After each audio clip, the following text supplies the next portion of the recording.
안녕하세요. 매일 새로운 사연을 전하는 읽어주는 사연 라디오입니다. 구독과 좋아요, 많은 공유 부탁드립니다. 오늘의 사연 시작하겠습니다. 안녕하세요. 남자친구와 파혼을 결심한 30대 여성입니다.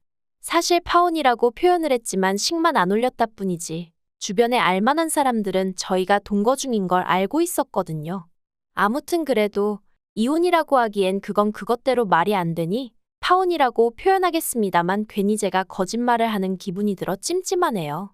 아무튼 서두가 길었는데 파혼을 하게 된 이유는 남자친구 어머니가 저를 마치 무슨 노비 부리듯 드셨거든요. 남자친구는 아무런 도움이 되질 않았고요. 남자친구하고는 대학교를 같이 다닌 친구 사이였어요. 다만 그 당시에는 서로를 남녀 사이로 본 건 아니고 그냥 불러내서 술 한잔하기 좋은 친구 정도였죠. 하지만 졸업 후에 자연스레 연락이 끊어졌고 이후로 남자친구는 어땠는지 몰라도 저는 그다지 남자친구가 어떻게 사는지 궁금하다던가 그런 건 없었네요. 그리고 그렇게 몇 년이 지나 지독히 추웠던 연말이었는데 몇몇 친구들의 주도로 대학 친구들끼리 모이는 자리가 만들어졌어요. 그리고 그곳에서 우연히 남자친구와 다시 재회하게 되었죠. 저희는 서로 신기하다 반갑다 소리를 연발해대며 대화를 나누기 시작했는데 솔직히 말도 잘 통하고 유머 코드도 맞고 그리고 며칠 뒤 남자친구가 점심이나 먹자며 저에게 연락을 해오면서 그렇게 연인 사이로 발전했습니다. 그러다 사귄 지 1년쯤 되었을 무렵 원래 인테리어 회사에 다니던 남자친구가 뜬금없이 장사가 하고 싶다고 하대요. 그리고 저도 그 무렵 다니던 회사 상황이 어려워지면서 이직을 해야 하나 어째야 하나 고민이 많았고요. 하지만 둘 다 모아둔 돈이 많지가 않았어요. 그래서 저는 솔직히 남자친구가 하는 말이 직장 다니는 사람들끼리 늘상 하는 얘기처럼 회사 때려치고 장사나 할까 이 정도의 푸념이라고 생각을 했었죠. 그래서 저는 저 나름대로 이직을 준비하고 있었고요. 그런데 그런 이야기가 오간 지 두세 달이나 되었을까? 남자친구가 자기 어머니가 돈을 대준다고 하셨다면서 저더러 같이 장사를 해보자는 거예요. 저는 솔직히 처음에 남자친구가 웬 헛소리를 하나 싶어서 장난하지 말라고 그랬습니다. 그때 생각만큼 이직이 쉽지 않아 스트레스가 심하던 때기도 했거든요. 그런데 남자친구가 자기가 왜 이런 걸로 장난을 치겠냐면서 진심이라고 자기가 가게를 차릴 거니까 저더러 같이 하자는 거예요. 자기가 월급은 넉넉히 챙겨주겠다면서 말이죠. 그리고 이후로도 남자친구가 한 달 가까이 저를 끈질기게 설득을 하더라고요. 그래서 결국 남자친구가 차린 가게에서 같이 일을 하게 되었네요. 하지만 장사라는 게 자리 잡기까지 하루 이틀로 되는 게 아니더라고요. 물론 그렇게 쉽게 생각한 것도 아니었지만 제 말은 정말 시간이 오래 걸렸다는 거예요. 그리고 장사가 안 돼서 남자친구가 힘들어하는 게 제 눈에 보이는데 막말로 제 입속만 차릴 순 없잖아요. 그래서 월급은 다른 아르바이트생들과 똑같이 최저임금으로 받기 시작했습니다. 그런데 제가 남자친구의 여자친구라는 이유로 책임감은 아르바이트생들만큼 가질 수가 없었죠. 그러니까 의식은 주인의식을 가져야 하는데 돈은 아르바이트생들하고 똑같이 받고 일은 더하고. 그래도 그때는 그게 당연한 거라고 생각했어요. 자리를 잡아야 되니까, 그래서 우리가 미래를 함께 그려나가야 하니까. 그래서 제 희생이 당연한 거라 생각한 거죠. 그리고 실제로 남자친구도 고생을 많이 하긴 했어요. 남자친구는 가게에서 먹고 자고 하는 일도 마다하지 않았으니까요. 하지만 그렇게 반년이 지나도록 가게는 이렇다 할 성과를 내지 못했고 한마디로 밑 빠진 독에 물 붓기 마냥 돈만 계속 들어갔다고 해야 할까요? 그러다 하루는 남자친구가 이럴 게 아니라 우리 같이 사는 게 어떻겠냐 묻대요. 당시 남자친구도 저도 각자 자취를 하고 있었는데 남자친구는 월세로 저는 전세로 자취를 하고 있었거든요. 그래서 저도 더 꼬치꼬치 묻지 않고 그러자고 했어요. 비록 제대로 된 프로포즈는 받지 못했었지만 그래도 같이 장사를 시작한 이후로는 언젠가 결혼을 하게 된다면 둘이 하는 거라고 서로 인지하고 있었기에 그때는 오히려 돈도 아낄 겸 동거를 하는 게 당연하단 생각도 들었거든요. 물론 동거 생활이 이렇게 길어질 줄도 몰랐고 결국 이렇게 파혼하게 될 줄 알았다면 처음부터 시작하지 않았을 일이었지만요. 그런데 이때를 기점으로 남자친구 어머니의 지나친 간섭이 시작되었습니다. 비록 장사도 같이 하고 동거도 시작하긴 했지만 엄연히 저희는 부부가 아니고 장사에 있어서도 솔직히 저는 지분도 하나 없었는데 어머님이 저한테 바라시는 게 참으로 많으시더라고요. 일단 남자친구가 어머님의 자본으로 장사를 시작했다는 이유로 어머님은 가게에만 오시면 저에게 이거 해라 저거 해라, 여기 치워라 저기 치워라. 그리고 가끔은 제가 일하는 게 답답해 죽겠다며 당신이 일을 어떻게 하는 건지 알려주시겠다고 주방에 들어오시는 일도 있으셨는데 그때마다 저는 경악을 금치 못했습니다.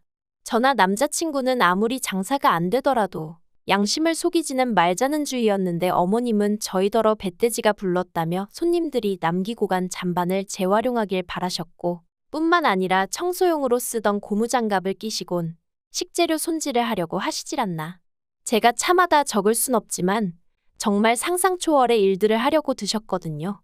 그래서 보다 못한 제가 그렇게 하지 마시라 한마디 하면 네가 누구 덕에 여기서 이렇게 일을 하는 줄 아느냐면서 폭언도 마다치 않으셨습니다. 그래서 아닌 게 아니라 제가 남자친구와 같이 일한 지 2년 만에 그만두겠다고 통보를 했어요. 이제라도 다시 새 직장을 찾던지 알아서 살 길을 찾을 테니 어머님하고 둘이 장사를 하던지 하라고 더는 못 해먹겠다 했죠.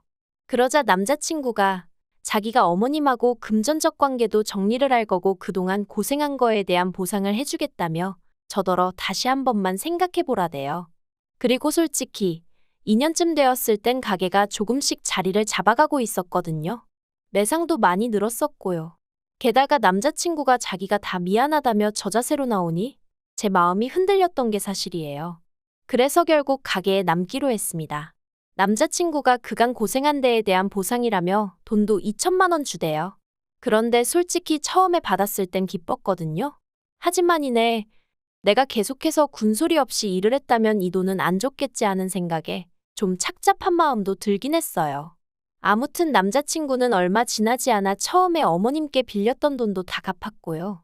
그래서 이제 한시름 덜었다 싶었습니다.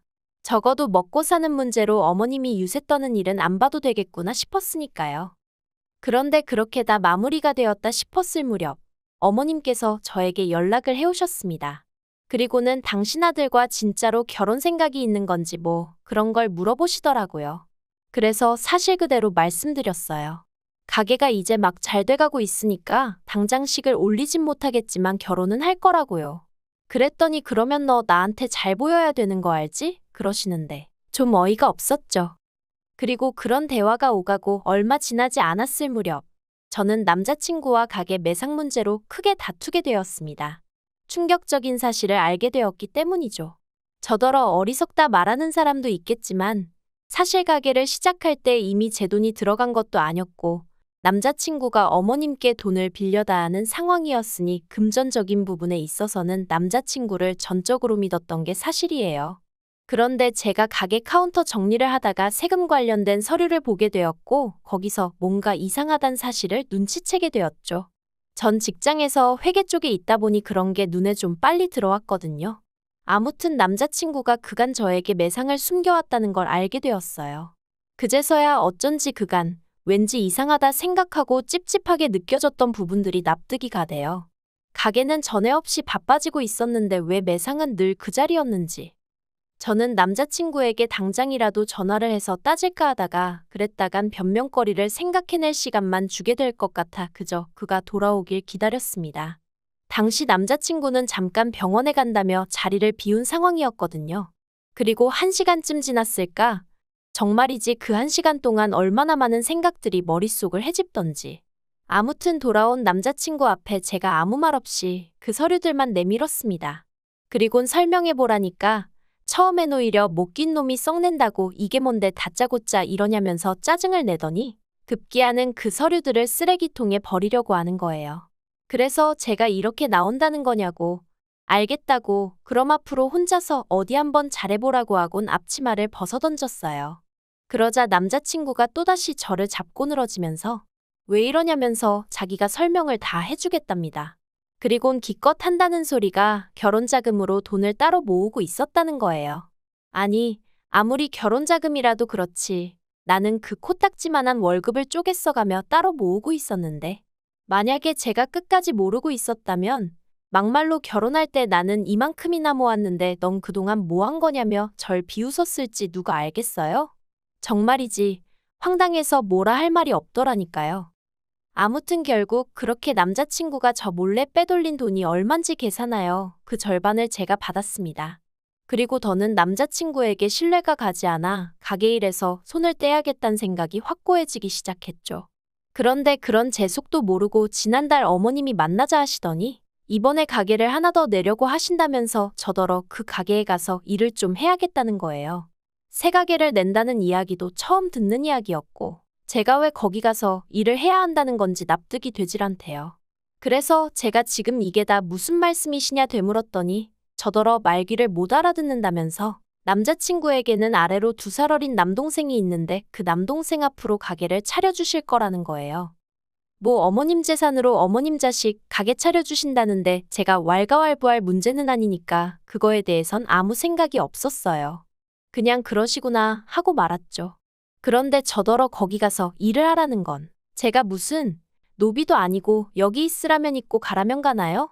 게다가 제가 단번에 못 간다 하려다가 혹시나 싶어 돈은 얼마나 주실 거냐 물었더니 주긴 뭘 얼마나 주냐면서 어차피 너 내 아들하고 결혼할 거 아니냐. 그럼 한 가족인데 무슨 돈 타령이냐. 오히려 절 이상한 사람 취급을 하시대요. 어이가 없었죠. 어머님은 제가 남자친구랑 가게 열고 몇 달, 아니 거의 1년 넘게 정말 고생고생한 거 옆에서 다 보셨거든요. 그런데 이젠 아예 저를 공짜로 부려먹으시려 든다는 게 아무리 어머님이 저보다 어른이라지만 괘씸하고 불쾌하고 화도 나대요. 그래서 됐다고 했어요. 제가 무슨 자원봉사하는 사람도 아니고 제가 왜 무임노동을 하느냐고 못한다고 했죠. 그리고는 먼저 일어나겠다 하고 자리에서 일어나니 너 내 아들이랑 결혼하기 싫어? 지금 내가 네 시어머니 될 사람인데 이따위 싸가지가 말이 된다고 생각하니? 그러시대요.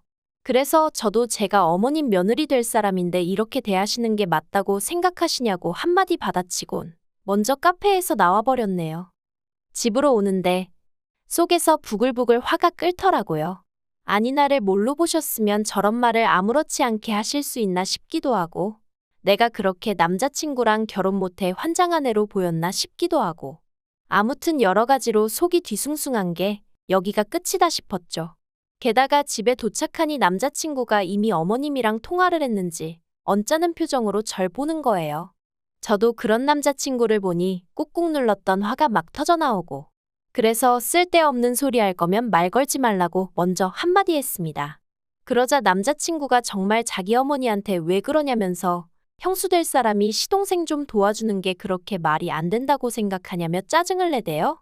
아, 솔직히 100번 양보해서 남자친구라도 저한테 미안해하고 어머님이 경우가 없으셨다 뭐 그런 말이라도 한마디 했으면 저도 나름대로 좋은 쪽으로 어떻게든 생각해보려 했을지도 모르겠습니다만 남자친구의 글러먹은 태도에 저도 마음이 완전히 돌아서 버렸죠. 그래서 나 내일부터 가게 안 나갈 테니까 알아서 하라고 했어요. 여기서 지금 네 짐도 당장 빼라고 했고요. 다행히 남자친구도 저에게 질린 건지 상황이 짜증났던 건지 욕을 퍼부으며 짐을 뺐고 그렇게 순식간에 저희는 남남이 되었습니다. 그리고 솔직히 한이주 동안은 뭐랄까? 허망했어요. 그간 해온 노력에 비해 제 손에 남은 건 아무것도 없는 것 같았거든요. 법적으로 싸웠으면 뭐라도 뺏어올 수 있었을지도 모르겠지만 그땐 그렇게 할 의욕도 나질 않았고요. 하지만 언제까지 쓰러져 있을 순 없었으니 저는 남자친구와 헤어진 지 꼬박 한 달 만에 그간 결혼 자금이랍시고 모아둔 돈으로 제 가게를 열기로 했습니다. 불현듯 남자친구도 열심히 했지만 저도 죽어라 해온 게 있었고 그 과정에서 배운 바가 있었으니 혼자라고 왜 못하겠나? 그런 생각이 들었거든요. 그래서 에라 모르겠다. 부딪혀보자 그렇게 된 거죠. 그리고 그렇게 발품을 팔아 정확히 2주 만에 개인적 사정으로 가게 전체를 넘기겠다는 사람을 만났고 저는 그걸 그대로 인수받아 약간의 손만 본 끝에 장사를 시작했습니다. 그리고 정말 운이 좋았다고 해야 할지 아니면 노력의 결실인지 가게는 2달 만에 많이는 아니어도 단골 손님이 생길 만큼 자리를 잡았어요. 그런데 어떻게 제 소식을 알게 된 건지 하루는 남자친구 어머니가 오셔서 아주 깽판을 치셨습니다. 무슨 제가 산업 스파이라도 된 것 마냥 제가 남자친구 가게 레시피부터 기밀을 빼갔다면서 난리도 아녔죠. 어이가 없어서 레시피나마나 전부 다 처음부터 같이 만들었는데 그게 어떻게 제가 빼앗은 게 되나요? 이후로도 몇 번이나 어머님의 헛소리가 반복되어 결국 지금 접근 금지 신청해 놓은 상황입니다. 그리고 그 이유를 얼마 전에야 알게 되었는데, 남자친구는 저랑 헤어질 때만 하더라도 자기 혼자서도 얼마든지 할 수 있을 줄 알았나 봐요. 어머님까지 도와준다고 나서셨던 모양이니까요. 하지만 오히려 그게 악수가 되어 손님들이 위생과 맛에 대해 불만을 제기하기 시작했고, 그런 와중에 멀지 않은 곳에 제가 새 가게를 오픈했단 소문이 나면서 제가 반사이익을 얻었던 모양입니다. 그리고 어머님은 그게 전부 다 제가 무슨 계략이라도 꾸며서 된 것처럼 제 탓을 하셨던 거고요. 참으로 갑갑한 일이었죠. 아무튼 결국 엊그제 듣자 하니 남자친구 가게는 거의 반토막이 난 상황인가 본데. 제가 알게 뭐랍니까? 불쌍하지도 않아요. 아쉬운 건 더더욱 없고요. 물론 그 가게에 제가 애정이 없는 건 아니에요. 그래도 제 청춘의 일부를 갈아 넣었던 곳인데 어째서 아무런 마음이 없겠어요? 하지만 덕분에 또 많이 배우고 교훈도 얻었고, 이렇게 제가 제 두 발로 우뚝 서게 되었으니 그걸로 만족하렵니다. 한 가지 바라는 바가 있다면 남자친구가 어머님 원망을 많이 하고 저를 놓친 걸 많이 후회했으면 좋겠다는 거. 좀 유치한가요? 그래도 어쩔 수가 없네요.